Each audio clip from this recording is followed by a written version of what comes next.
I've written in a paper that I published elsewhere an even deeper claim, right?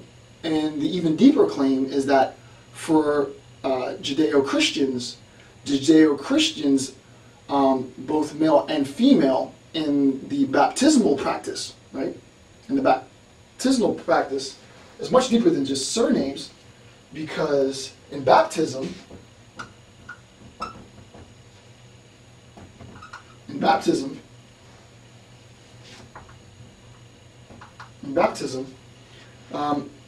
how are you baptized? I, the reverend, the priest, the preacher, I baptize you in the name of what? I baptize you in the name of the Father. Right? You are baptized. You are brought into the gates of heaven in the name of the Father. It is in the name of the Father. It is simply evoking the name of the Father that baptizes an individual, and in the baptismal practice for people of religious faith, this is a defining moment in their religious experience, right? So that in baptism, you're baptized in the name of the Father. Right? You're baptized in the name of the Father.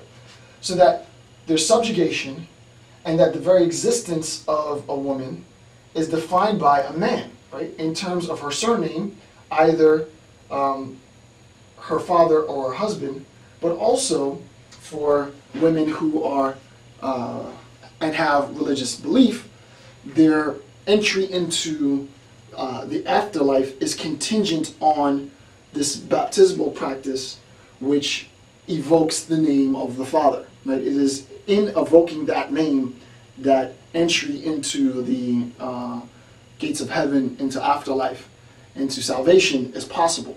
Right? So that's the second point. So that it's important to recognize that, and there are many other things, that subjugation plays a role, and that subjugation of men, that existence plays a role, and that is defined by men, but that also, thirdly,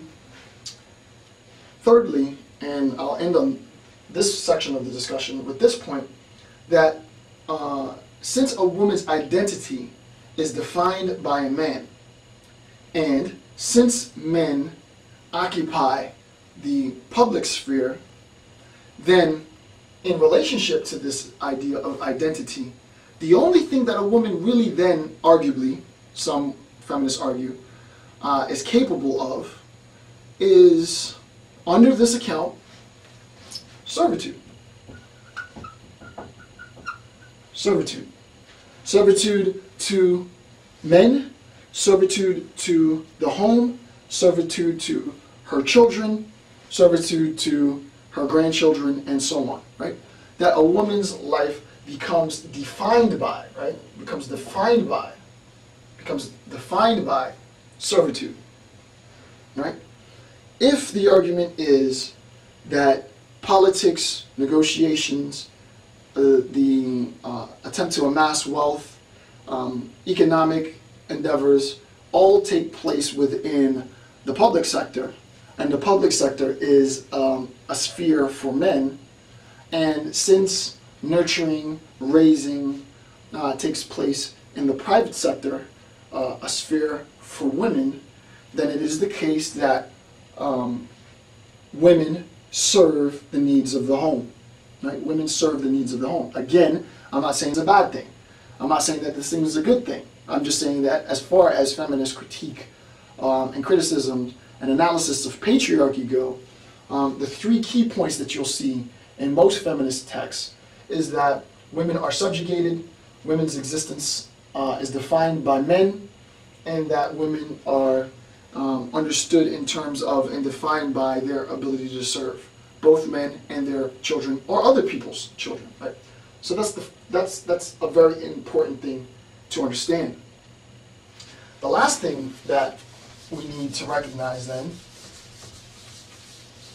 right? The last thing that we need to recognize then is that within a system of patriarchy, we have to recognize where privilege and where bias is directed, right? So you cannot have a discussion on feminism, you cannot have a discussion on the structure of patriarchy without understanding where bias is directed, right? So patriarchy biases men. Patriarchy biases heterosexuality. Right? Technically speaking, it biases what's known as heterosexual normativity. Right? It biases men. It biases, and I'll talk in a little bit about this, heterosexual normativity. It biases power. Right? It biases men, it biases heterosexual normativity, and it biases power. And specifically, when we're talking about power, we're talking about power in the public. Right? It would be argued that women have limited power in the private sphere, the power that they've been given from men, but with respect to the public sphere, patriarchy biases. It has an affinity for, it chooses men over women. It chooses heterosexual normativity over homosexuality, right? The point, and sort of the greatest point of emphasis in the discussion of feminism, is that you can use feminist thought outside of just talking about women's concerns. And this is one example, right? You can use feminist theory to talk about homosexual quest and the homosexual search for recognition, right? Political recognition, for homosexual right to marriage. As all of you know, during the election of Barack Obama, which was historic, there was also Proposition 8 that was, I think it's Proposition 8, that was on the ballot as well. Barack Obama was able to be, widely avalanche agreement by the American people that he should be our next president, and he was elected our next president.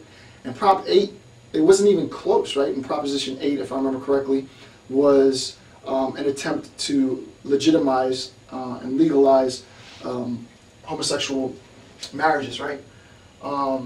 Patriarchy biases heterosexual normativity. It has a bias for that, right? So that means that patriarchy is going to reinforce sentiments and resentments against homosexuals gaining equal rights.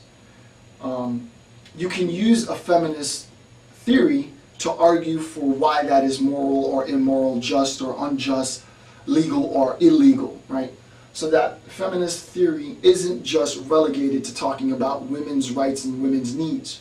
You can talk about and incorporate feminist theory to talk about both men and women's rights, both gay and straight rights, right? So it's important to bring that up. I just wanted to discuss that point. And then lastly, this notion of power, right? And in another video lecture, I'll do a more thorough sort of Foucauldian discussion on power and the eminence of power, but I'm not going to do that now.